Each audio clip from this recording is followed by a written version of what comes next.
Okay, கர்த்தருடைய பரிசுத்த நாமத்துக்கு மகிமை உண்டாவதாக. இந்த தினத்திலே இந்த வாலிபர் முகாமிலே கலந்து கொண்டு தேவாசீர்வாதம் பெற்றுக்கொள்வதற்காக கர்த்தர் நம்ம ஒவ்வொரு பேருக்கும் அனுகிரகம் செய்து வருகிறார். இந்த தினத்திலே காலையில இருந்து அநேக காரியங்களை குறித்து நாம் தியானிக்க முடியாக, சிந்திக்க முடியாக, நாம் என்ன நிலையில இருக்கிறோம் என்று உணர்ந்து கொள்ள முடியாக கர்த்தர் வாலிபர்களாக உங்களுக்கு மட்டுமல்ல பெரியவர்களாக எங்களுக்கும் கர்த்தர் வந்து அனுகிரகம் செய்து வருகிறார். ஸோ இப்பொழுது நான் பேச சவுண்ட் இல்லையா? இப்ப நான் பேச போகிற தலைப்பு என்ன என்றால் வாலிபர்களும் பக்தி வைராக்கியமும். இந்த தலைப்புக்குள்ளே நான் போகிறதுக்கு முன்பதாக சில கேள்விகள் வாலிப பிள்ளைகளாகி உங்களிடத்துல கேட்க விரும்புறேன். வினிஃபர் இங்க வாப்பா, இங்க உட்காரு. உன்கிட்ட தான் நிறைய கொஸ்டின்ஸ் இருக்கு. வினிஃபர், ஜோயல், ஜிஜோ, அஜய் முன்னாடி வாங்க.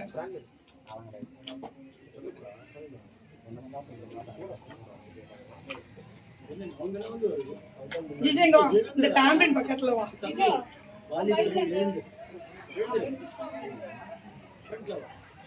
ஓகே,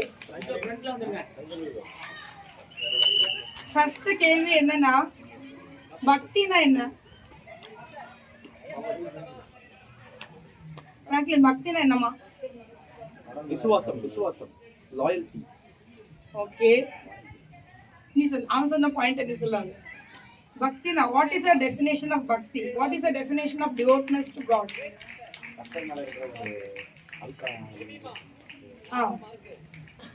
என்ன அபிப்பிராயம்? பாசிட்டிவா, நெகட்டிவா, நியூட்ரலா? ஓகே, கிளம்பு சொல்லு. பக்தி பற்று. Okay, Ajay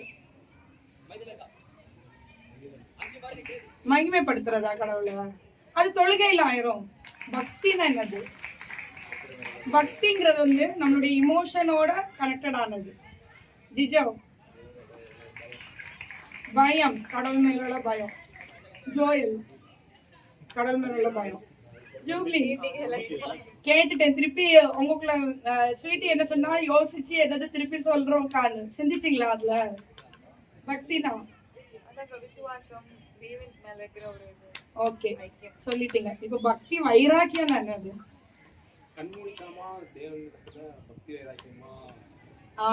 super. சோ சரி, பக்தி வைராக்கியம் வந்து அது நல்லதா? அது நமக்கு நல்லது கிடையாது. நல்லது தானா? ஒரு வகையில நல்லது, ஒரு வகையில வந்து நம்ம வந்து ரொம்பவே அதை இது பண்ணக்கூடாது. ஓகே, ஜோயல் என்ன நினைக்கிறேன்? நியூட்ரலா இருக்கணும், நடுவில் இருக்கணும். ஓகே, ஸ்வீட்டி என்ன நினைக்க? பக்தி வைராக்கியம் ஒன்லி அது வந்து பாசிட்டிவா? பாசிட்டிவ் பிளஸ் நெகட்டிவ் இருக்குதா? பாசிட்டிவ் தான் இருக்குது. சரி, ஒரு வசனத்தை நம்ம வந்து படிப்போமாக. தீத்தோ 2வது அதிகாரம் 14வது வசனம். வாலிப பிள்ளைங்க படிங்க. ஜூபின் படிமா.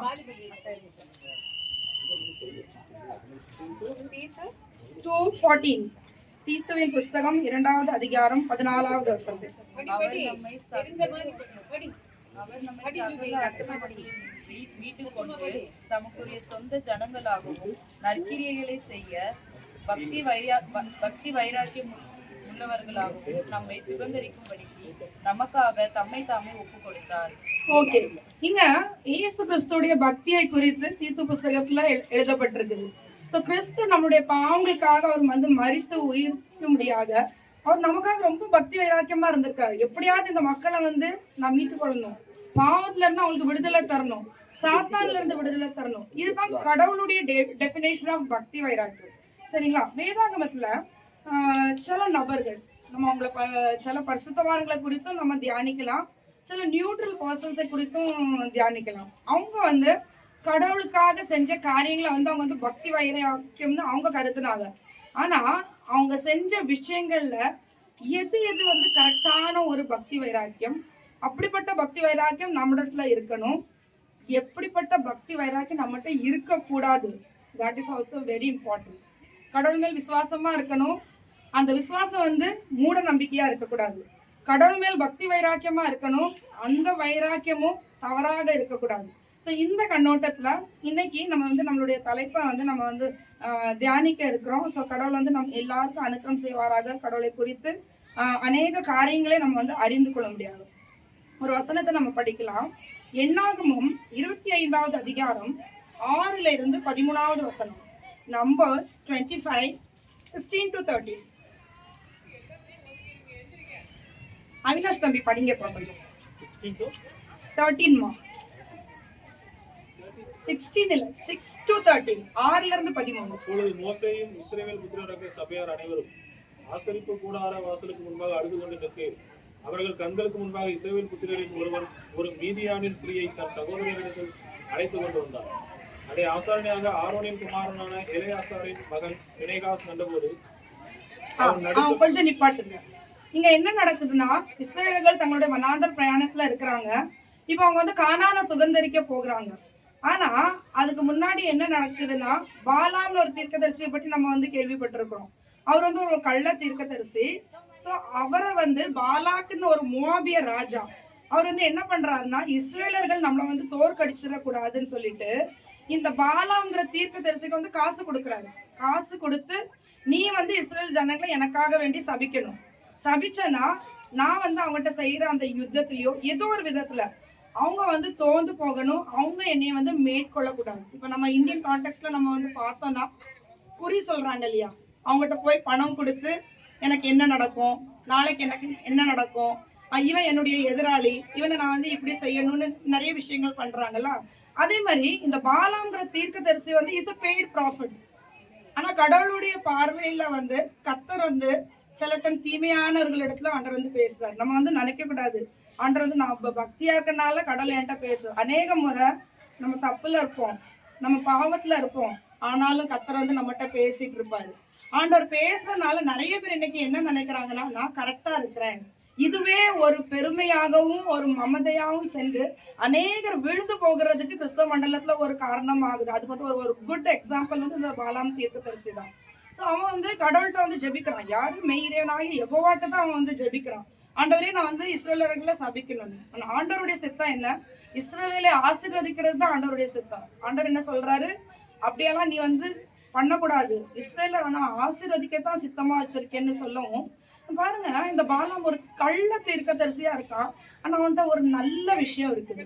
என்னன்னா, அவன் எதை செய்யறானோ அதை வைராக்கியமா கரெக்டா அவன் செய்யறான். ஆண்டவர் என்ன சொல்றாரோ அதைத்தான் நான் உனக்கு செய்வேன் பாலாக் ராஜாவேன்ட்டு அவன் வந்து சொல்லியிருக்கான்.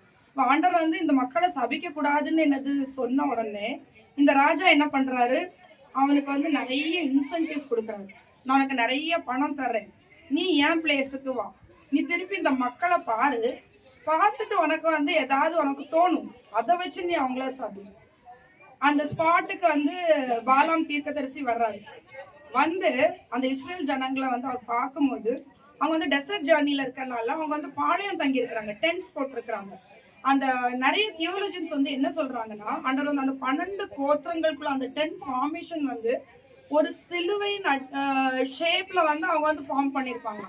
அதை பார்த்த உடனே கர்த்தருடைய ஆவியானவர் மூலமாக அவன் ஏவப்பட்டு அவன் வந்து என்ன சொல்றான்னா, இஸ்ரேலர்களுடைய கூடாரங்கள் எவ்வளவு அழகாக இருக்குதுன்னு சொல்லிட்டு அவன் வந்து சாபத்துக்கு பதிலா ஆசீர்வாதத்தை அவன் வந்து கொடுத்துடணும். சரியா?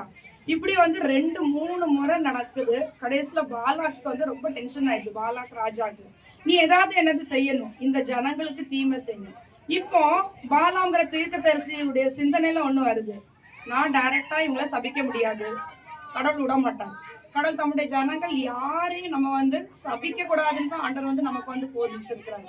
சோ நீங்க வந்து நல்லா புரிஞ்சுக்கணும். நிறைய பேர் வந்து உங்களுக்கு விரோதமாக இருக்கலாம், உங்களுக்கு தீமையே என்னது செய்யலாம். சோ அதனால நம்ம வந்து ஜெபத்துல நான் ஆண்டவருக்காக வைராக்கியமா நான் அவங்களுக்காக ப்ரேயர் பண்றேன்.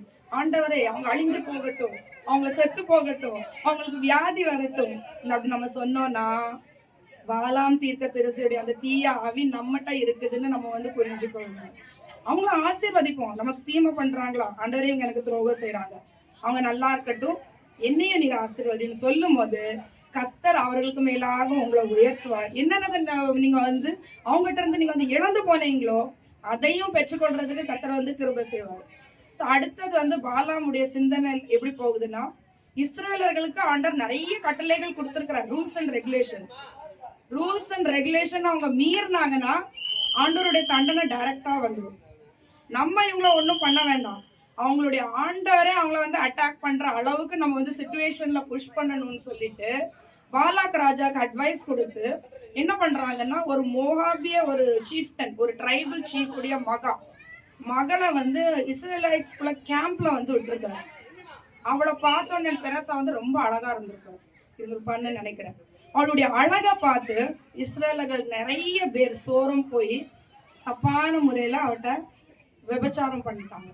உடனே கத்தருடைய வார்த்தை வந்து என்ன, அவங்க வந்து அந்நிய ஜாதிகளோட அவங்க வந்து பெண் கொள்ளக்கூடாது, பெண் எடுக்கக்கூடாது, 10 கட்டளைகள் கொடுக்கப்பட்டிருக்குது. அதுல விபச்சாரம் பாவம் பண்ணக்கூடாது. ஆனா எல்லாருக்கு முன்னாலும் இந்த விஷயங்கள் என்னது நடந்திருக்குது. அப்போ என்ன ஆகுதுன்னா, அதுதான் நம்ம வந்து இந்த வசனத்துல என்னது பாக்குறோம். அவினாஷ் எங்க ஸ்டாப் பண்ணீங்களோ அங்க திருப்பி கண்டினியூ பண்ணுங்க.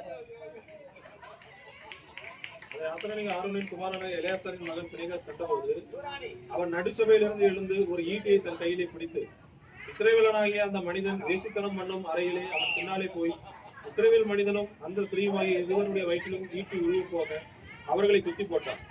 அப்பொழுது இஸ்ரவேல் புத்திரரில் உண்டான வாதை நின்று போயிற்று. அந்த வாதையால் செத்தவர்கள் 24,000 பேர். பாருங்க, இந்த பினெயாஸ்ங்கிறது இவர் வந்து ஆசாரியர், ஒரு பிரீஸ்ட்லி ஃபேமிலியில உள்ள பர்சன். இவருடைய பின்னணி என்னன்னா, இவர் வந்து ஆசாரியனாகிய ஆரோனுடைய பேரன், கிராண்ட்சன். அவருடைய மகன் எலியேசருடைய மகன் தான் இந்த பினெயாஸ். இந்த பினெயாஸுடைய பேக்ரவுண்ட் என்னன்னா, அவர் சிறு வயதுல இருந்து இந்த வனாந்திர பிரயாணத்துல கர்த்தர் வந்து இஸ்ரேல் ஜனங்களை எப்படி வழி நடத்திட்டு இருக்கிறாருன்னு பார்த்தது. ஆண்டவருடைய அற்புதத்தையும் பார்த்திருக்கிறாரு. சின்ன வயசுல இருந்து ஆண்டவருடைய விடுதலைகளையும் என்னது பார்த்திருக்காரு. அதே போல நீங்களும் சின்ன பிள்ளைங்கள்ல இருந்து, நீங்க சர்ச்ல தான் பிறந்த நிறைய பிள்ளைங்க, நீங்க வந்து சபையில நீங்க வந்து பிறந்த பிள்ளைங்க. கிளமெண்ட், பிராங்க்லின், ஜோயல், மினிஃபர் சின்ன வயசா இருந்திருப்பான். எனக்கு எத்தனை வயசா இருப்பாக்கா நீங்க சர்ச்ல வரும்போது?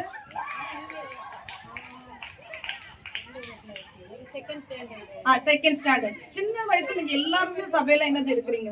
கர்த்தர் இந்த திருச்சபை மூலமாக அநேக அற்புதங்கள் ஆண்டவர் வந்து செஞ்சிருப்பாரு, அநேக விடுதலை செஞ்சிருப்பாரு. ஆனா இன்னைக்கு நீங்க சோர்வாக இருக்கிறீங்க. இன்னைக்கு என்னுடைய நிலை என்ன, ஆவிக்க ரீதியாக நான் எப்படி இருக்கிறேன், என் குடும்ப சூழ்நிலை எப்படி இருக்குது, என்னுடைய திருச்சபை சூழ்நிலை எப்படி இருக்குது, இப்படி நினைக்கிற ஒவ்வொரு பேரும் இந்த பினெயாஸை குறித்து நீங்க வந்து யோசிங்க. இந்த பினெயாஸ் வந்து யாருன்னா, அந்த கோரா, தாத்தான், அபிராம் வந்து மோசைக்கும் ஆரோனுக்கு விரோதமாக கலகம் பண்ணும்போது ஆண்டவர் வந்து பூமியே பிளந்து அந்த பூமிக்குள்ள அவங்க போனதை பார்த்த ஒரு சின்ன பையன். அதே போல 250 பேர் இறந்ததை பார்த்த ஒரு சிறு பையன். ஒவ்வொரு முறையும் இஸ்ரேலர்கள் அவர்கள் வந்து ஆண்டவருக்கு மீறி, ஆண்டவருடைய கட்டளைகளுக்கு மீறி பாவம் செய்த போது ஆண்டவருடைய தண்டனையை, ஆண்டவருடைய கோபாக்கினையே பார்த்த ஒரு பையன். இப்ப இவனுடைய மனசுல என்னன்னா, கர்த்தருடைய பட்சத்துல, கர்த்தருடைய இடத்துல இந்த பினெயாஸ் நிற்கிறான். இன்னைக்கு தேவனுடைய பிள்ளைகளே, நீங்க நினைப்பீங்க, ஏன் அக்கா இந்த ஸ்டோரியை நமக்கு சொல்றாங்க?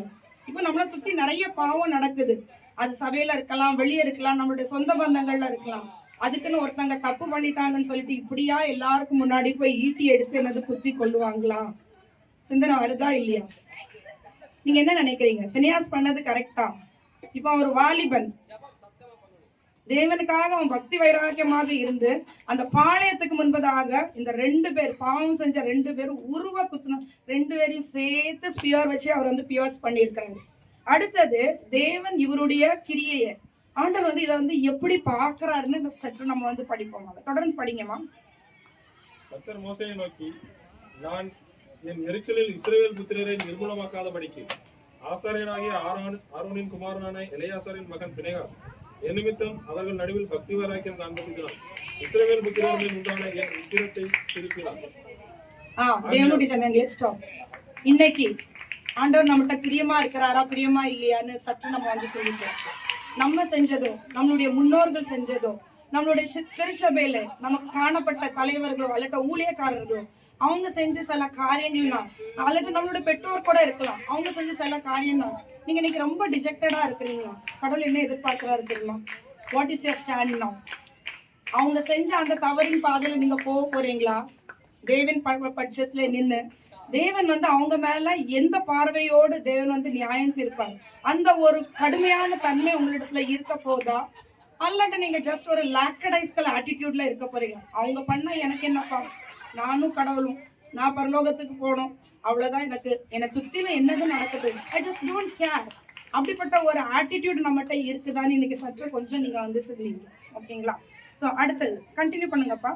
ஆகையால் இதோ அவனுக்கு என் சமாதானத்தின் உடன்படிக்கையை கட்டளையிடுகிறேன். அவன் தன் தேவனுக்காக பக்தி வைராக்கியம் காண்பித்து இஸ்ரவேல் புத்திரருக்காக பாவ நிவர்த்தி செய்தபடியால் அவனுக்கும் அவனுக்கு பின்பு அவன் சந்ததிக்கும் நித்திய ஆசாரிய பட்டத்திற்குரிய உடன்படிக்கை உண்டாயிருக்கும் என்று சொல் என்றார். பாருங்க, அவர் செஞ்ச அவருடைய அந்த தைரியத்துக்காக பெரிய பெரிய என்னது ஆசாரியர்கள் இருந்திருப்பாங்க, தலைவர்கள் என்னது இருக்கிறாங்க. ஆனா அவர்கள் மத்தியில அந்த வாலிபனுக்கு இருந்த அந்த பக்தி வைராக்கியம், அந்த வாலிபனுக்கு இருந்த பரிசுத்தம், அந்த வாலிபனுக்கு இருந்த தைரியம் உங்கள் ஒவ்வொருடைய இருதயத்திலும் என்னது இருக்கணும். நம்ம இருக்கிற இந்த உலகம் பாவ நிறைந்த உலகமாக இருக்குது. பாவத்தை சீனு வெறுக்கிறதுக்கு தேவன் மேல நமக்கு வந்து அந்த பக்தி வைராக்கியம் இருந்தா தான், நம்ம வந்து பரிசுத்தமா இருந்தா தான், நம்மளுடைய சிந்தை பரிசுத்தமா இருந்தா தான், நம்ம எந்த தப்பும் பண்ணாம இருந்தா தான், நம்ம ஒரு தீமையை பார்க்கும் போது அந்த தீமைக்கு விரோதமாக நம்ம நிக்கிற அந்த வல்லமையும் இறைவனே நமக்கு கொடுப்பார். இந்த பினெயாஸ்க்கு கர்த்தர் கொடுத்தபடி ஆண்டவர் கொடுப்பார். அவர் செஞ்ச இந்த கிரியனால ஆண்டவர் என்ன சொல்றாரு, உன்னுடைய வம்சம், உன்னுடைய சந்ததி சந்ததியா நான் வந்து என்னுடைய உடன்படிக்கை பண்றேன். I make a peace treaty with you. உன்னுடைய சந்ததி ஃபுல்லா அவங்க வந்து அந்த ப்ரீஸ்ட்ஹுட்ல இருப்பாங்க. நீங்க இன்னைக்கு கடவுளுக்காக நின்னீங்கன்னா இது நீங்க உங்களுக்காக நீங்க வந்து செய்யல, உங்களுக்காகவும் உங்களுடைய தலைமுறைக்காகவும். You are creating a legacy for your generation. So இன்னைக்கு நீங்க யோசிங்க, நான் என் சந்ததிக்கு நான் என்ன வச்சுட்டு போக போறேன்? ஆசீர்வாதமா? தேவனுக்காக பக்தி வைராக்கியமா இருந்தேன்னா அந்த ஆசீர்வாதமா, அல்லட்ட என்னுடைய லாக்கடைஸ்கல் ஆட்டிடியூட்னால ஒண்ணுமே நான் வைக்காம போக போறேனா, அல்லட்ட இறைவனை அறியாத ஒரு சந்ததியை நான் உருவாக்க போறேன்னா? இன்னைக்கு நீங்க கண்டிப்பா நீங்க வந்து சிந்திக்கணும். எல்லாம் நீங்க இப்போ வந்து அந்த 19 இயர்ஸ்ல இருந்து 25 இயர்ஸ் பிராக்கெட்ல இருக்கிறீங்க. சில அக்காமார்கள் வந்து அடுத்த ஸ்டேஜுக்கு அவங்க வந்து கடந்து செல்வாங்க. ஸோ கண்டிப்பாக தேவனுக்காக பக்தி வைராக்கியம் நம்ம எப்படி இருக்கணும்னா, நம்ம போய் யாரையும் வந்து குத்தி கொள்றதுக்கு கடவுள் சொல்லல. ஆண்டவருடைய இந்த வார்த்தை இருக்குதுல்ல, அதை குறித்து ஆண்டவர் வந்து சொல்றாரு, இருபுறம் கருக்குள்ள பட்டயமாக இருக்குது. நீங்க உங்களுடைய கண்களுக்கு முன்பதாக ஏதாவது பாவத்தை பார்த்தீங்கன்னா, யாராவது தவறு செய்யறத பார்த்தீங்கன்னா, கர்த்தருடைய இந்த வார்த்தை மூலமாக அவங்கள கண்டிங்க. இந்த வார்த்தைனால எப்படி பினெயாஸ் வந்து அவர் வந்து ஒரு ஸ்பியர் வச்சு பியர்ஸ் பண்ணி அந்த பாவத்தை, அந்த விஷியஸ் சைக்கிளை வந்து அவர் அங்க ஸ்டாப் பண்ணாரு. அதே போல கர்த்தருடைய இந்த வார்த்தையினால நீங்க வந்து உங்களை சுத்திலும் இருக்கிறவர்கள் பரிசுத்தமாக இருக்கிறதுக்கு நீங்க வந்து சாட்சியா இருக்கணும். அப்போஸ்தலனாகிய பவுல் உருவாக்கின தீமோத்தி, டைட்டஸ், அவங்களாம் வாலிபர்கள்.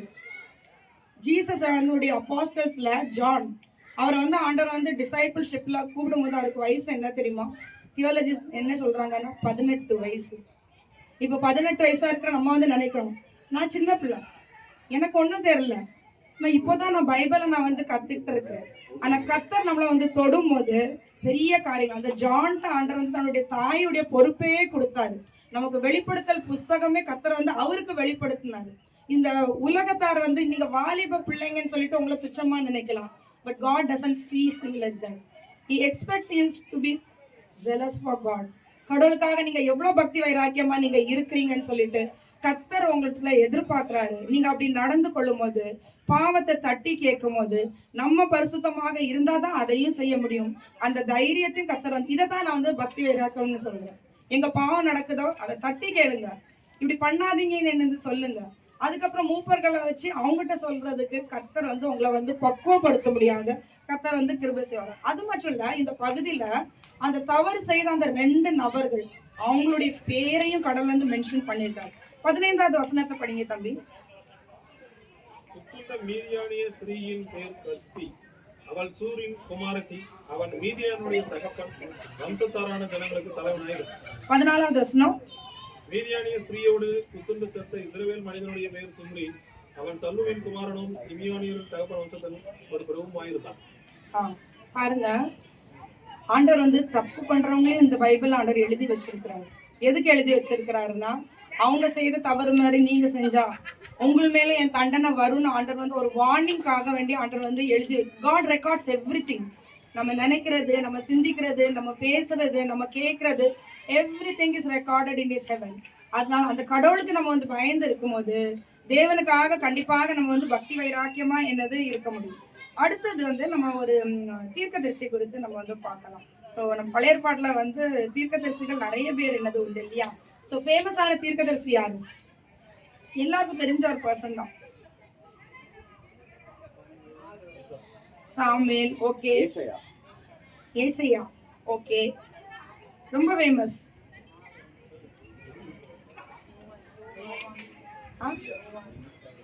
எல்லாரும் சொல்றீங்க, மெயின் பாயிண்ட்டுக்கு நீங்க வரல.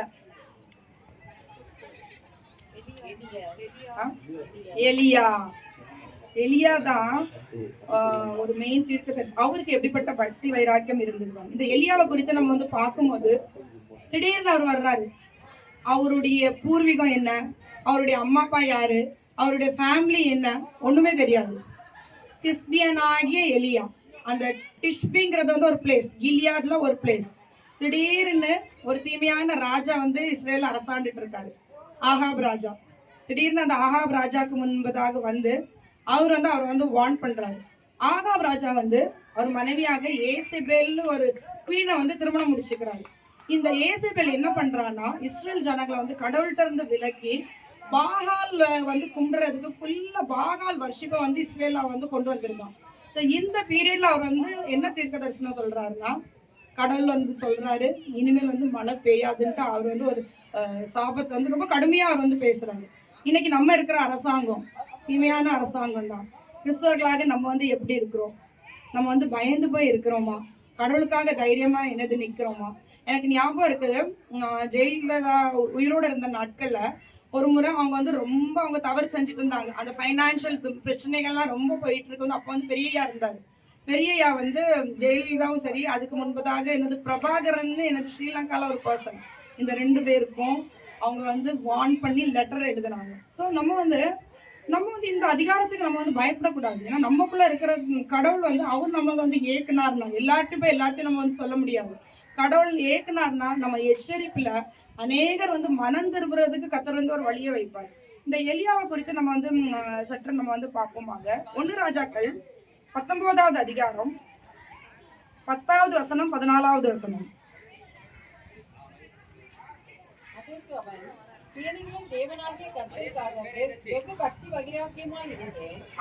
போதுங்கா, பாருங்க.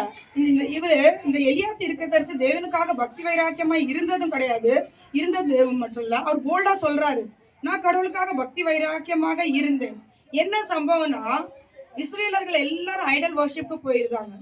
இவரு தைரியமாக ஒரு சேலஞ்ச் வைக்கிறாங்க. என்னன்னா, யெகோவா தேவன்னா அவங்கள வணங்குங்க இஸ்ரேலர்களே, பாகால் தேவன்னா பாகால வணங்குங்கன்னு சொல்லிட்டு ஒரு சேலஞ்ச் வைக்கிறாங்க. அதுல வந்து ஏசபேலுடைய அவ வந்து ஒரு 450 ப்ராஃபட்ஸ் வச்சிருக்கிறான். அந்த பாகால் தீர்க்கதரிசிகள் எல்லாம் வர்றாங்க. அவங்க ஒரு பலிவிடத்தை கட்டி பாகால வந்து கும்பிடுறாங்க. இன்னொரு பக்கம் இவர் என்ன பண்றாரு, கடவுளுக்காக ஒரு ஆல்டர் கட்டுறாரு.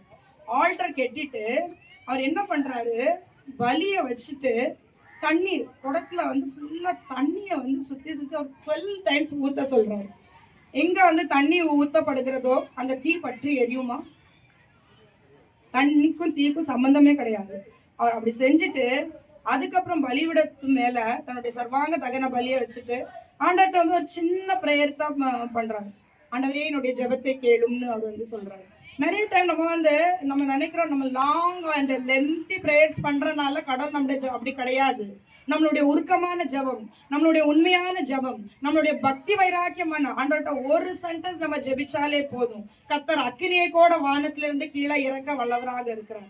அந்த அக்கினி வந்து எல்லாத்தையும் அந்த தண்ணியெல்லாம் வலிச்சு அந்த பலியெல்லாம் சுட்டரிச்சிருச்சு. இந்த பாகால வணங்குறவங்க அவங்க கடவுளோட கும்பிடுறாங்க, ஒன்றும் நடக்கல.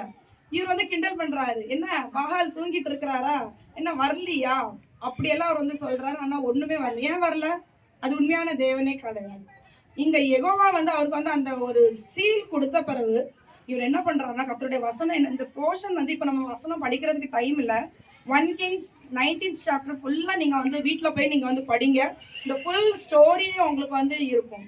அவர் என்ன பண்றாரு, சிங்கிள் ஹேண்டட்லி அந்த பாகாலுடைய தீர்க்கதரிசி 450 பேர் அவரை வந்து கொலை செஞ்சிருக்காரு.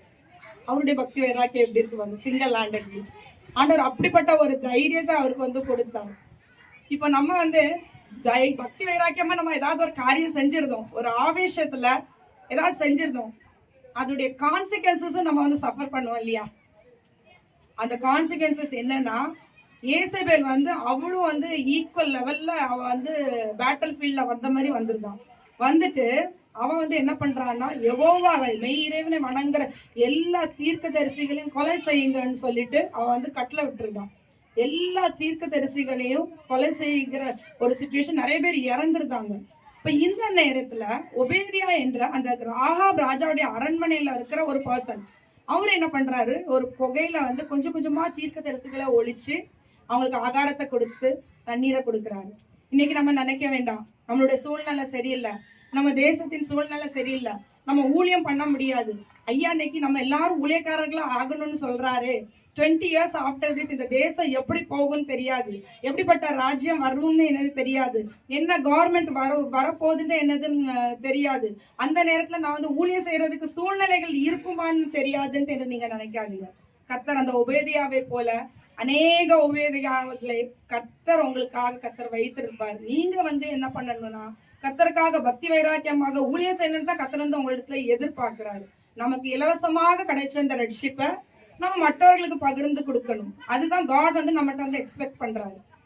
இப்படி நடந்து எல்லா தீர்க்கதரிசிகளும் மறிக்க இந்த தைரியமான எலியா, கர்த்தருக்காக பக்தி வைராக்கியமாக இருந்தேன் என்று சொன்ன இந்த எலியா, அவருக்கு ஒரு தடுமாட்டம் உண்டாகுது.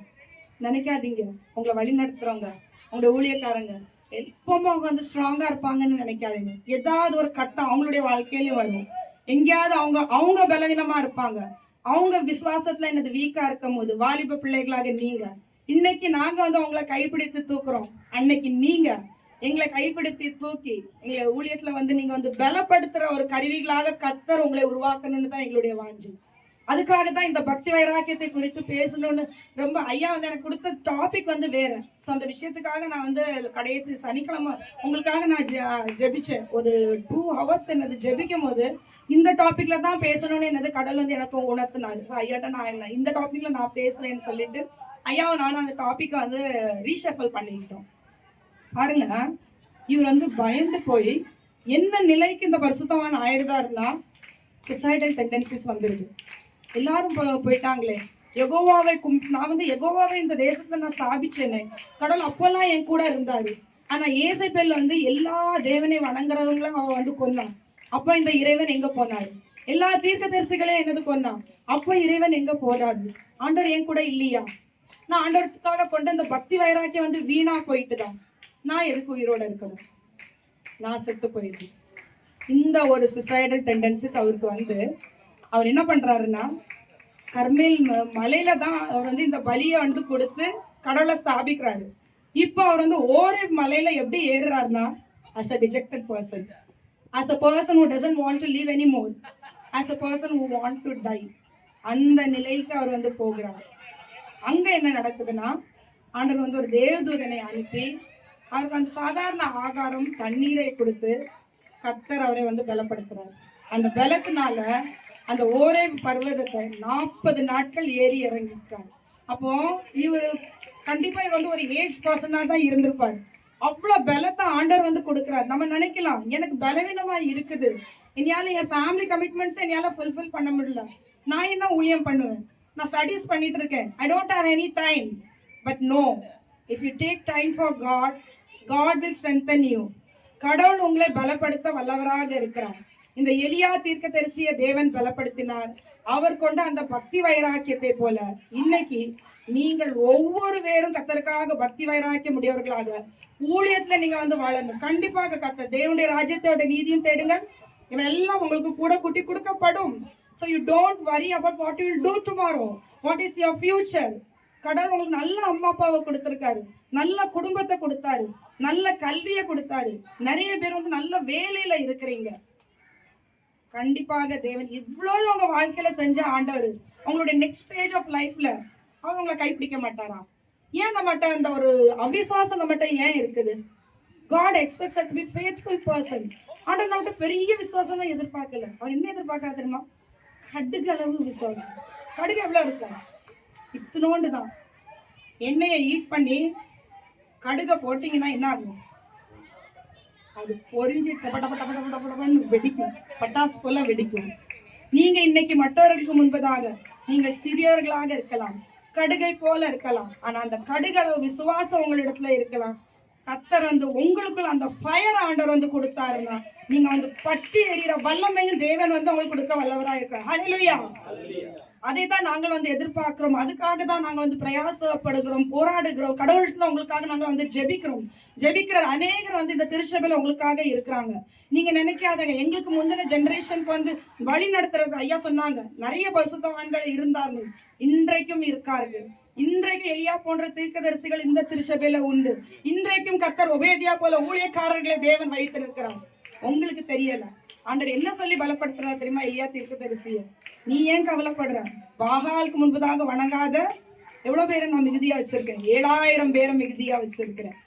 அதே போல இந்த உலகத்துக்கு போகாதவர்களாக, தங்களுடைய டாக்டரின்ஸை காம்ப்ரமைஸ் பண்ணாதவர்களாக, நம்மளுடைய தலைமை அப்போஸ்தலர் ஐயா நமக்கு போதித்த காரியங்களை காம்ப்ரமைஸ் பண்ணாத அநேகரை தேவன் இந்த திருச்சபையில வைத்திருக்கிறார். நம்ம வந்து இந்த திருச்சபையில இவ்வளவு பிரச்சனை இருக்குன்னா இன்னொரு திருச்சபைக்கு போகணும், அங்கேயும் இத மாதிரி இதோட பெரிய பெரிய பிரச்சனைகள்லாம் இருக்கும். இருக்கிற இடத்துல நீ என்ன பண்ற? Don't see the problems around you, don't see the sin around you. How you are, how is your life before God? நீ எவ்வளவு பரிசுத்தமா இருக்கிற, நீ கடவுளுக்காக என்ன பக்தி வைராக்கியமா இருக்கிற, நீ கடவுளுக்காக எவ்வளவு விசுவாசமாக இருக்கிற, நீ கடவுளுக்காக என்ன செய்ய போகிற, அதைதான் கர்த்தர் வந்து இன்றைய தினத்துல உங்கள் ஒவ்வொரு பேரிடத்திலும் கர்த்தர் வந்து கேள்வியாக கேட்கிறார். அடுத்தது ஒரு நபரை பார்க்கலாம், யெகூன்னு ஒரு ராஜா. ஸோ இந்த போர்ஷன்ஸ் எல்லாம் நான் உங்களுக்கு நம்ம குரூப்ல நான் வந்து அனுப்பியிருந்தேன். இந்த ஆகாப் வந்து பயங்கர தீமை செஞ்சனால விக்கிரக வழிபாடு செஞ்சாரு. அவருடைய வைஃப் வந்து நிறைய தேவனை வணங்கினவங்கள கொலை செஞ்சவங்க. கடவுளுடைய நியாய தீர்ப்பு வந்து ஆண்டவர் வந்து தீர்க்க தரிசனமா சொல்லிட்டாரு. என்னன்னா, நான் வந்து ஒருத்தனை வந்து எழுப்பேன், இந்த முழு ஆகாப் குடும்பத்தையே இஸ்ரேல இல்லாதபடிக்கு சங்காரித்து விடுவேன்னு ஆண்டவர் வந்து ஒரு தீர்க்க தரிசனம் சொல்லியிருந்தாரு. அந்த தீர்க்க தரிசனம் வந்து நிறைவேற வைக்கிற போறது யாருன்னு சொல்லிட்டாரு. அடுத்தது உண்டாகிற ராஜா யெகூ, அந்த யெகூ ராஜா தான் இந்த குடும்பத்தை அழிப்பார் என்று ஆண்டவர் வந்து சொல்லிட்டார். இந்த எலியா தீர்க்க தரிசிட்டு ஆண்டவர் வந்து கடைசியாக 3 மிஷன்ஸ் கொடுக்கிறாரு. என்ன மிஷன்ஸ் கொடுக்கிறாருன்னா, ஃபர்ஸ்ட் நீ யூதாக்கு ராஜாவாக ஒரு ராஜாவை அபிஷேகம் பண்ணணும், இஸ்ரேல்ல ஒரு ராஜாவை அபிஷேகம் பண்ணணும், உனக்கு ஃபாலோவராக எலிசா என்னும் தீர்க்க தரிசிய நீங்க வந்து அபிஷேகம் பண்ணணும். தேவனுடைய ஜனங்களை, ஊழியத்துல இருக்கிற நம்ம ஒவ்வொரு பேரும் பரிசுத்தவான்களே, அடுத்த தலைமுறையை அவர்களை தலைவர்களாக நம்ம எடுப்போம். நம்மளே ஊழியம் பண்ணிட்டு நம்மளே தலைவர்களாக இருந்து நம்மளோடு இந்த ஊழியம் மறைந்து போகாதபடிக்கு அடுத்த சந்ததிகளை, நம்மளுடைய வருங்கால சந்ததிகளை உங்களை நாங்கள் இருந்தாலும் இல்லாட்டினாலும் நீங்க இந்த ஊழியத்தை செய்யணும். ஐயா சொன்னாங்க, அநேக பிரான்ச்சஸ் உருவாகணும். ஒவ்வொரு பிரான்ச்சஸ் நீங்க எந்த இடத்துல போனாலும் பரவாயில்ல, let it be foreign, let it be abroad, India, எந்த ஸ்டேட்னாலும் ஓகே. எங்க நீங்க வந்து யாரை பாக்குறீங்களோ அவங்களுக்கு நீங்க கிறிஸ்துவை சொல்லி அவர்களை உங்களுடைய அன்பாக கிறிஸ்துக்கு நேராக வழி நடத்தி கர்த்தருக்காக ஊழியம் செய்யுங்க. நாட் ஒன்லி பாய்ஸ், நான் அதை மட்டும் சொல்ல மாட்டேன், நாட் ஒன்லி பாய்ஸ். ஆண்டவருடைய சாயல்ல தேவன் ஆணையும் பெண்ணையும் படைச்சிருக்கிறாரு. நம்ம ஒவ்வொரு பேருக்கு கடவுள் வந்து தாளந்து கொடுத்திருக்கிறாரு. ஒவ்வொரு பேருக்கு கொடுத்திருக்க தாளந்துகளை உங்களுக்கு இப்போ வந்து நேரம் கொடுக்கப்பட்டிருக்குது. இது வந்து உங்களுக்கு வந்து ட்ரைனிங் கிரவுண்ட். இந்த ட்ரைனிங் கிரவுண்ட்ல உங்களுக்கு கொடுக்கப்படுகிற அந்த ஊழிய ஆப்பர்ச்சுனிட்டி நீங்க மிஸ் பண்ணிடாதீங்க. ஒரு இக்கட்டான சூழ்நிலை வரும், நீங்க தனியா நின்று ஏதாவது ஸ்தாபிக்கணும்னு நினைக்கிற நேரத்துல, ஐயோ எனக்கு ஒரு டைம் சான்ஸ் கிடைச்சது, அதை நான் விட்டுட்டேனே, அதை மிஸ் பண்ணிட்டேனே, நம்ம ரிக்ரெட் பண்ற ஒரு காலம் வராதபடிக்கு இன்னைக்கே ஒரு தீர்மானம் எடுங்க. கர்த்தர் உங்களுக்கு என்னென்ன ஊழியங்கள் ஆண்டவர் இந்த திருச்சபையில வச்சிருக்கிறாரோ அந்த ஊழியத்தை நான் செய்வேன் ஆண்டவரே, அதுக்காக நான் என்னை ஒப்பு கொடுக்கிறேன் ஆண்டவரே, அதுக்காக நான் பக்தி வைராக்கிய முடியவனாக நிற்பேன் என்று இன்றைக்கு வாலிபர்களாக நீங்க வந்து ஒரு தீர்மானம் எடுங்க. 8-9 வாலிப பிள்ளைங்க நம்மளுடைய பற்றாக்க திருச்சபையில இருக்கிறோம். ஒவ்வொரு பேருக்கும் தேவன் ஒவ்வொரு தாளந்து கொடுத்திருக்கிறார். உங்களுக்கு தெரியும் தேவன் உங்களுக்கு என்ன டேலண்ட் கொடுத்திருக்கிறாருன்னு. எங்களுக்கு தெரியுதோ தெரியலையோ, தேவனுக்கு தெரியும். Next, you know what talent God has given you. Start practicing it for the expansion of the kingdom of God. காலம் சமீபமாச்சு. ஏசப்பா எப்போ வருவாருன்னு தெரியல. அவர் வந்தாருன்னா நான் ஒண்ணுமே பண்ணல ஏசப்பா, நானே கரெக்டா நிக்கல, நானே ஒரு ஆத்மாவை சந்திக்கல. ஆண்டவருக்கு முன்னால நீங்க தலை குனிஞ்சு நிக்காதீங்க. தலை நிமிர்ந்து ஆண்டவருக்கு முன்னால அந்த பரலோகத்துல நம்ம நிக்கணும்னா இன்னைக்கு அவருக்காக பிரயாசப்படுங்க. Use your talents for God, use your time for God, use your finance for God. அதை தான் கர்த்தர் வந்து நமக்கு எதுக்கு ஆண்டவர் இதெல்லாம் கொடுக்குறாருன்னா, அவருக்காக நம்ம அதை பயன்படுத்தணும்னு சொல்லிட்டு தான் ஆண்டவர் வந்து இது கொடுக்கிறாரு. நம்மளுடைய சொந்த செல்ஃப் growthக்கோ எஸ் நம்மளுடைய வாழ்க்கையை கடத்துறதுக்கு நமக்கு பணம் தேவை, வேலை நமக்கு தேவை, கல்வி நமக்கு தேவை. இது எல்லாத்துக்கும் மேலாக தேவனுக்காக அதை பயன்படுத்தணும்னு ஆண்டவர் வந்து எதிர்பார்க்கிறார். இந்த ஏவு ராஜாட்ட இப்படி தீர்க்க தரிசனம் வந்துருச்சு. எலியா வந்து இந்த 3 விஷயங்களும் செஞ்சு அவர் என்ன ஆகுறாருன்னா, எப்படி நான் வந்து சொன்னேன்னா அவருக்கு வந்து ஒரு வம்சவழியே இல்லை. திடீர்னு வந்தாரு, திடீர்னு அவர் வந்து மறுரூபமாகி மறிக்காமல் ஆண்டவர் வந்து பரலோகத்துல எடுத்துக்கிட்டாரு. வாட் அ மைட்டி லைஃப் பாருங்க. அவர் வைராக்கியமா இருந்தாரு, பக்தியாக இருந்தாரு, எந்த மனுஷனுக்கும் அஞ்சல, எந்த ராஜ்யத்துக்கும் அஞ்சல, எந்த ராஜாக்கும் அஞ்சல. ஆனா ஒரு தடுமாட்டம் அவரோட வாழ்க்கையில வந்தது. அந்த ஏசபேல் என்ற ராணியை கண்டு கொஞ்சம் பயந்தாரு, நம்ம செத்து போயிடணும்னு நினைச்சாரு. ஆனா தேவன் தெரிந்து கொண்ட பாத்திரமாக இருந்தனால கர்த்தர் அந்த தீமையில இருந்து அவர் வெளியே கொண்டு வந்தாரு. இன்னைக்கு நீங்க யார் யாரு, நான் லைஃப்ல நான் வந்து மூவ் ஆகலையே, நான் ஸ்பிரிச்சுவலி நான் க்ரோ ஆக முடியலையே, எதுக்கு எனக்கு ஆசீர்வாதம் இல்லைன்னு நீங்க நினைச்சிட்டு இருக்கீங்களா? God will touch you. God uplifted Elijah the prophet. God is ready to uplift you also. அந்த நேரத்துக்காக கர்த்தருடைய அந்த வேலைக்காக காத்திருக்கும் போது கர்த்தருக்காக வல்லமையான கிரியைகள் நம்ம செய்ய முடியும். அடுத்தது இந்த யெகூ ராஜாவை குறித்து சொன்னீங்களா, அதே மாதிரி அவர் ராஜாவாயிட்டாரு. இந்த யெகூ ராஜா கடவுளுடைய தீர்க்க தரிசனம் படி எல்லாமே செஞ்சாரு, கடவுளுக்காக பக்தி வைராக்கியமா இருந்தாரு. ஆனா அவர் எந்த கிரியையும் செய்யறதுக்கு முன்னால அவருக்கு ஒரு பழக்கம் இருந்தது. என்னன்னு தெரியுமா? அவரை சுத்தில யார் யார் இருந்தாங்களோ அவங்கள எல்லாரும், வா என் கூட வா, நான் என்ன பண்ண போறேன்னு பாரு, நான் கடவுளுக்காக கொள்ளுகிற பக்தி வைராக்கியத்தை நீ பாரு. இதா பக்தி வைராக்கியம். பக்தி வைராக்கியம் முடியவங்க they will kill their own self. தன்னுடைய ஐடென்டிட்டி வெளியே தெரியக்கூடாதுன்னு நினைப்பாங்க. ஆண்டவருடைய நாமம் மட்டும்தான் மகிமைப்படணும்னு நினைப்பாங்க. செல்ஃப் ப்ரைடை தேட மாட்டாங்க, பெருமைக்குள் விழ மாட்டாங்க, அகம்பாவத்துக்குள்ள விழ மாட்டாங்க. நம்ம எப்போ பெருமைக்கு இடம் கொடுக்குறோமோ, எப்போ அகம்பாவத்துக்கு இடம் கொடுக்குறோமோ, கர்த்தர் தான் நம்ம மூலமாக அவர் கிரியை செய்யறாரு. நம்ம ஒண்ணு எந்த வேலையும் செய்யல. என்னைக்கு பத்தியா நான் இப்படி செஞ்சேன், நான் அப்படி செஞ்சேன், நீங்க என்னைக்கு நம்ம சொல்றோமோ அன்னைக்கே தேவன் உங்களை தள்ளி போட்டுருவாரு. இந்த யெகூ ராஜாவுடைய வாழ்க்கையில அப்படிதான் நடந்தது. அவர் என்ன பண்றாருன்னா, பாரு நான் கர்த்தருக்காக எப்படி பக்தி வைராக்கிய முடியவனாக இருக்கிறேன்னு சொல்லிட்டு அந்த ஏசபேல் ராஜாத்தி அவன் வந்து இப்போ அவளுக்கு வயசாயிடுச்சு, அவளுடைய பேலஸ் டெரஸ்ல இருக்கான். தன்னுடைய ஆட்களை வைத்து மேல இருந்து தள்ளி புரூட்டல் மர்டர். அந்த ஆகாப் குடும்பத்துல ஆகாபை கொண்டுட்டாரு. அதே மாதிரி ஆகாபுடைய வம்ச வழியில எந்த குழந்தையும் இல்லாதபடிக்கு எல்லாத்தையும் சர்வசங்காரம் பண்ணாரு. அவருடைய ராஜ்யம் எப்படி ஆரம்பிக்குது பாருங்க, பிளட் ஷெட்னால ஆரம்பிக்குது. நம்மளுடைய ராஜ்யம், தேவனுடைய ராஜ்யத்தை நம்ம ஸ்தாபிக்கும் போது நம்ம எப்படி ஆரம்பிக்கிறோம்? அன்புனால ஆரம்பிக்கிறோமா, ஃபோர்ஸ்னால ஆரம்பிக்கிறோமா, பர்சுவேஷன்னால நம்ம வந்து ஆரம்பிக்கிறோமா, வயலன்ஸ்னால ஆரம்பிக்கிறோமா? இன்னைக்கு நம்ம சிந்திப்போம். நம்மகிட்ட இப்படிப்பட்ட சிந்தனைகள் நம்மளிடத்துல இருந்தால் இன்னைக்கு இயேசு கிறிஸ்துவின் நாமத்தில், ஆண்டவரே இந்த சிந்தையை என்னிடத்துல இருந்து அகற்றி போடும், நான் உமக்காக தாழ்மையா இருக்கணும். இயேசு கிறிஸ்து அவர் தேவங்க, நம்மளுடைய பாவத்துக்காக மரித்து உயிர்த்தெழ முடியாத அவர் சாதாரண ஒரு மனுஷனாக ஏழ்மை கோலத்துல வந்தார். இப்போதான் நம்ம குட் ஃப்ரைடே மெடிடேஷன் நம்ம வந்து பண்ணோம். அவர் அவ்வளோ அடிச்சாங்க, அவமானப்படுத்தினாங்க. அந்த பிலாத்துக்கு முன்பதாக அவர் ஒண்ணுமே பேசல. நீ தேவனுடைய குமாரனா? ஆமா, ஒரு வார்த்தை தான். அப்போ நம்ம இன்னைக்கு இந்த யூத் ஈவென்ட் நம்ம இங்க இந்த புது இடத்துல இருந்தோம். நான் அதை யோசிச்சேன். குட் ஃப்ரைடே அன்னைக்கு ஐயா சொன்னாரு, நம்ம ஒரு வெயில் நம்மளால தாங்க முடியல, ஒரு புழுக்கத்தை நம்மளால தாங்க முடியல. ஏசப்பாவை நினைச்சு பாருங்க, உச்சி வெயில்ல 50 கிலோ சிலுவைய அவருடைய முதுகுல வைத்து 4 கிலோமீட்டர் கொல்கதா மலையில ஏற வச்சாங்க. அதுக்கு முந்தின நாள் கெத்செமனே தோட்டத்துல அவருடைய உடம்புல உள்ள எல்லா ரத்தம் எல்லாம் வேர்வையாக வடிஞ்சிட்டு, அவருடைய சரீரத்துல மனுஷனுக்கு தேவையான எந்த பலனும் இல்ல. இறைவன் ஜஸ்ட் கிரேஸ் கொடுத்திருக்காரு till he reaches the cross so that he can die for us and be resurrected. அதே போல தேவனுடைய ஜனங்கள் அவர் பட்ட எந்த கஷ்டமும் நமக்கு இல்ல.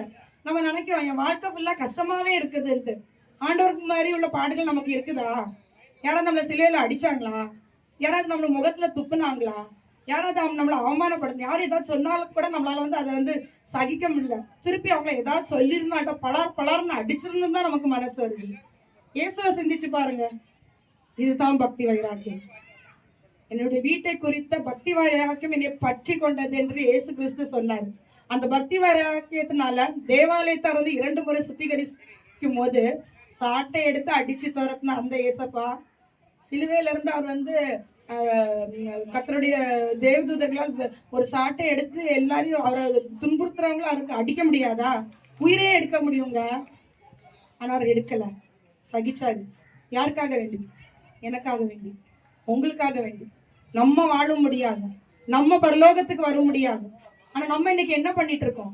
நமக்குள்ளே சண்டை போட்டுக்கிறோம், நமக்குள்ளே சமாதானம் இல்ல, நமக்குள்ள என்னது அன்பு இல்ல, நமக்குள்ள ஆண்டவருக்காக நம்ம எது செய்யறதுக்கு இல்ல. ஜஸ்ட் நம்ம ரிலாக்ஸ்டு மோட்ல இருக்கிறோம். பாத்துக்கலாம், ஆண்டவர் என்ன வரவா போறாரு? 2025 வருஷமா வரல, இப்பமா அவர் வரப்போறாரு அப்படின்னு நினைக்காதீங்க. திடீர்னு வருவாரு, எதிர்பார்க்காத நேரத்துல என்னது வருவாரு. அவர் வரும்போது நீங்க எங்க இருப்பீங்க? அந்த பரலோகத்துக்கு எடுத்துக்கொள்ளப்பட போறீங்களா? ஆண்டவருடைய அந்த நித்திய நியாய தீர்ப்புல நம்ம நிக்க போறோமா? இன்றைய தினத்துல நம்ம வந்து சிந்திப்போம். நம்மளுடைய நிலை என்ன? ஆத்மீக நிலை என்ன? எனக்கும் என் கடவுளுடைய உறவு எப்படி இருக்குது? நம்ம நினைக்கிறோம் எனக்கு நல்ல உறவுகள் இருக்கணும், மம்மி டாடி கூட எனக்கு நல்ல ரிலேஷன்ஷிப் இருக்கணும், அடுத்தது நான் திருமணம் முடிச்சேன்னா ஒரு லவ்விங் வைஃப் வரணும், ஒரு லவ்விங் ஹஸ்பண்ட் வேணும், என்னுடைய பிள்ளைகள் என்னை நேசிக்கணும்னு நினைக்கிறோமே. இயேசு கிறிஸ்து நினைக்க மாட்டாரா? என் பிள்ளைகளுக்காக நான் மரிச்சு உயிர்த்தெழுந்தேன், நான் உங்களை நேசிக்கிற மாதிரி என் பிள்ளைங்க என்னை நேசிக்கல. அவர் அழுறாரு. இன்னைக்கு அவர் வந்து கண்ணீர் வடிச்சு அழுறாரு. அவர் எதிர்பார்க்கிறாரு, திறப்புல நிக்கிறவனே அவர் எதிர்பார்க்கிறாரு. அந்த பக்தி வைராக்கியத்தை தேடுறாரு. ஆண்டவருடைய அந்த பக்தி வைராக்கியத்தினாலதான் அவர் வந்து மனுஷனாக வந்தாரு. அந்த பக்தி வைராக்கியத்தினாலதான் அவர் வந்து ஒரு பரிசுத்த வாழ்க்கை வாழ்ந்தாரு. அந்த பக்தி வைராக்கியத்தினால்தான் சாத்தானவர் வந்து மேற்கொண்டாரு. அந்த பக்திக்கு வைராக்கியத்தினால்தான் அநேக அற்புதங்கள், அடையாளங்கள், விடுதலைகள், பிசாசின் பிடியில இருந்தவங்க சுகம் கொடுத்தாரு. அந்த பக்தி வைராக்கியத்தினால் அவர் பிதானால் உயிர்த்தெழுதப்பட்டு பரமேறி திருப்பி நியாய தீர்ப்புக்காக வரப்போகிறாரு. அப்ப அவருடைய பக்தி வைராக்கியத்துடைய உச்சகட்டத்தை நம்ம வந்து பார்க்க போறோம். அந்த பக்தி வைராக்கியத்தை நம்ம பார்க்க போறோமா? நமக்காக மரிச்சு உயிர்த்தெழுந்த அந்த இயேசுநாதோட அந்த பக்தி வைராக்கியத்தோட நம்ம ஜீவிக்க போறோமா? கண்டிப்பாக நம்ம சிந்திக்கணும். இந்த ஜெவு ராஜாவை குறித்து நான் சொல்லிட்டு இருந்தேன். அவர் வந்து இப்படியெல்லாம் அவருக்கு பெருமையான காரியங்கள் இருந்து ஆண்டவர் சொல்லாததெல்லாம் செஞ்சாரு. அந்த ஆபுடைய ஆர்மியில உள்ள சீஃப்டன்ஸ் எல்லாரையும் கொண்டார். அதெல்லாம் ஆண்டவர் சொல்லல. ஆகாப் குடும்பத்து மேலதான் நீ வந்து நியாய தீர்ப்பை நடத்தணும்னு கடவுளுடைய கட்டளை. ஆனா சில டைம் ஆண்டவர் நமக்கு சில கட்டளைகள் சொன்னா, சில அபிஷேகத்தை நமக்கு கொடுக்குறாரு. நம்ம என்ன பண்றோம் தெரியுமா? ரொம்ப ஓவரா சிந்திச்சிருவோம், ரொம்ப ஓவர் ஞானியா ஆயிடுவோம். ஆண்டவர் சொல்லாததெல்லாம் நான் செய்வேன், சாதிச்சு காட்டுவேன்னு சாதிக்கும் போதுதான் வந்து நிப்பான் பக்கத்துல. யாரு யார் நிப்பா? சாத்தான். நம்மளை விழ தள்ள முடியாது. தேவனுடைய பிள்ளைகளாகி நம்ம அவர் என்ன சொல்றாரு அதை மட்டும் செய்வோம். அவர் எங்க போக சொல்றாரு அதை அங்க மட்டும் போவோம். அவர் தன்னுடைய வார்த்தையில என்ன எழுதியிருக்காரோ அதுக்கு மட்டும் நம்ம கீழ்ப்படிஞ்சாலே போதும். சாத்தான் நம்ம பக்கத்துல வர முடியாது. இந்த வசனம் உங்களுடைய இருதயத்துல இருந்தா சாத்தான் உங்களை பாவத்துல விழ பண்ண முடியாது. நம்ம கேட்ட வார்த்தையின்படி நீங்க ஜப வீரர்களாக இருந்தீங்கன்னா, முட்டங்கால நின்னீங்கன்னா, பிரேயிங் ஹெய்ட்ங்கிற மிஷினரியுடைய வாழ்க்கை சரித்திரத்தை யார் யார் படிச்சிருக்கீங்க? படிங்க. அந்த டாக்குமெண்ட் நான் உங்களுக்கு அனுப்புறேன், ஃப்ரீ PDF தான். ஒரு வாலிபன், ஒரு ஃபாரினர், அவர் இந்தியாவுக்கு வர்றாரு. பஞ்சாப்ல அவர் 14 வருடம் ஊழியம் பண்றாரு. ஒரு ஆத்மா கூட அவரால் ஆதாயம் பண்ண முடியல. ரொம்ப வருத்தப்படுறாரு, கஷ்டப்படுறாரு. அதுக்கப்புறம் அவர் வந்து முழங்காலே நிற்பாராம். முழங்கால நின்று நின்று நின்று அவருடைய கால், இந்த முட்டு இருக்குல்ல, இந்த கேமலுடைய முட்டு பார்த்துருக்கிறீங்களா எப்படி இருக்கும்னு? அந்த மாதிரி ஆயிடுச்சுதான். அவர் மரிக்கும் போது பஞ்சாப் மாநிலத்துல 50,000 கிறிஸ்தவர்களை தேவனுக்காக உருவாக்குனார். ஹல்லேலூயா. அந்த ஜப வைராக்கியம் உங்களிடத்துல இருந்தால் உங்களாலையும் முடியும். வெளிநாட்டுல இருந்து நம்ம தேசத்தை குறித்து அறியாதவர்கள் மூலமாக தேவன் இந்த தேசத்தை கலக்கினார். இந்த தேசத்துல பிறந்து வளர்ந்து இந்த கலாச்சாரம் எல்லாவற்றையும் அறிந்து கொண்ட நம்ம ஏன் கடவுளுக்காக சாதிக்க முடியாது? நம்மகிட்ட அந்த ஃபயர் இல்லைங்க, அனலும் குளிர் இல்லாம இருக்கிறோம். ஆண்டவர் என்ன சொல்றாரு லவோடிசியா சர்ச்சுக்கு? நீ அனலும் குளிரும் இல்லாமல் இருந்தால் உன்னை என்னோட வாயிலிருந்து வாந்தி பண்ணி போட்டுருவேன். வாந்தி பண்ணா அதை திருப்பி நம்ம வந்து வாய்க்குள்ள எடுக்க முடியுமா? முடியாது. அந்த அருவருப்பான நிலைக்கு நம்ம போகக்கூடாம இருந்ததுன்னா நமக்குள்ள இருக்கிற பரிசுத்த ஆவியானவரை அனல் மூட்டி எழுப்பிக்கோங்க. பரிசுத்த ஆவியானவரே, இயேசுக்கு இருந்த பக்தி வைராக்கியம் எனக்கு தாங்க, எலியாக்கு இருந்த பக்தி வைராக்கியம் எனக்கு தாங்க. ஜெகுவை போல எனக்கு பக்தி வைராக்கியம் வேண்டாம். இந்த ஜெகு கொலை செஞ்சுட்டே இருந்தாரு. ஆனா இஸ்ரேலர்களை விக்கிர வழிபாடுல இருந்து வெளியே கொண்டு வரல. ஜனங்கள் வந்து தான்லையும் பீர்ஷேபாலையும் 2 கன்றுக்குட்டிகள் தங்க கண்டுகுட்டிகளை வணங்கிட்டு இருக்கிறாங்க இஸ்ரேல் ஜனங்க. அதை அவர் வந்து எடுக்கல. கோபுரங்கள் அப்படிதான் இருந்தது, பலிபீடங்கள் அப்படிதான் இருந்தது, ஐடல் வர்ஷிப் அப்படிதான். அதெல்லாம் ஒன்றுமே அவர் வந்து செய்யவில்லை. பட்டயத்தை எடுக்கிறவன் பட்டயத்தினால் சாவான். ஜெவு தேவனுக்காக பக்தி வைராக்கியமா இருக்கிறேன்னு சொன்னாரு. ஆண்டவருடைய வார்த்தை அப்படி உண்டானது. ஆனால் அவனுடைய பெருமையின் நிமித்தம் அவன் வந்து கர்த்தர் என்ன சொல்ல செஞ்சாரோ அதுக்கு மீறி அவன் செஞ்சு எதை செஞ்சிருக்கணுமோ அதை செய்யாதனால அவருடைய முடிவு வந்து ஒரு நல்ல முடிவு இல்லை. அதனால நம்மளுடைய பக்தி வைராக்கியம் should not be a show off. நிறைய பேர் இருக்கிறாங்க, நான் ரொம்ப பக்தியா இருக்கிறேன்னு சொல்லிட்டு அது வரைக்கும் அமைதியா இருப்பாங்க. திடீர்னு கண்ண மூடி சோத்துறோம், யாராவது வந்தாங்கன்னா சோத்துறோம். அது நான் பார்த்திருக்கேன் நிறைய பேருக்கு. ஸோ இதெல்லாம் பொய்யான வைராக்கியம், பொய்யான பக்தி வைராக்கியம். நீ உன் வீட்டை உன் அறையை போட்டு தேவனிடத்துல கூப்பிடுன்னு தான் ஆண்டவர் சொல்லியிருக்காரு. நீ வெளியே வந்து எல்லாருக்கும் தெரிகிற மாதிரி சொல்லுன்னு ஆண்டவர் வந்து சொல்லல. நம்ம ஆண்டவர்கிட்ட ஜெபிக்கிறது நமக்கும் கடவுளுக்கும் மட்டும் தான் தெரியணும். ஆனா நிறைய பேர் என்னென்னமோலாம் பக்தி வைராக்கியம் நினைச்சுக்கிறாங்க.